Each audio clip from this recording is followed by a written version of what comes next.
আল্লাহে দিলে ইফতাৰৰ ধুনীয়া পাৰ্টি আল্লাহৰ আচৰিত চমৎকাৰ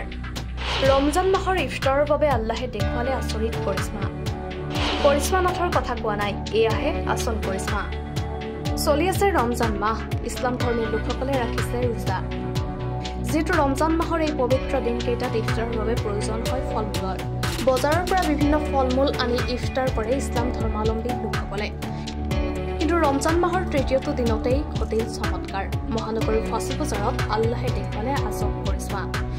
ইফতাৰ পাৰ্টিৰ বাবে বজাৰৰ পৰা ফাঁচী বজাৰৰ এগৰাকী লোকে আনিছিল বিভিন্ন ফলমূল লগতে আনিছিল এটা পকা অমিতাও কিন্তু পকা অমিতাটো কাটি হতবাক হৈ পৰে লোকজন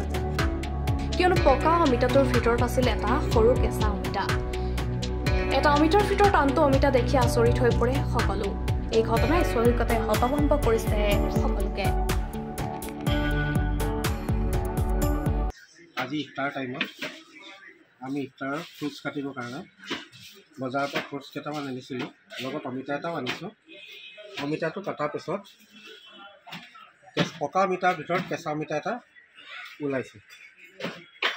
গতিকে এইটো আৰু আমি খাবলৈ কাৰণে অলপ ভয় কৰিলোঁ কিবা বস্তু বুজি নাপালোঁ আমি সেইটো কাৰণে আপোনালোকক জনালোঁ হ'ব এইটো কি নাখালে নেকি আপোনালোকে এইটো নাখায় খোৱা নহ'লে এইটো নাখালোঁ আমি কিয় ভয়তে নাখালোঁ মানে কি বা বস্তু সেইটো কাৰণে খোৱা নহ'লে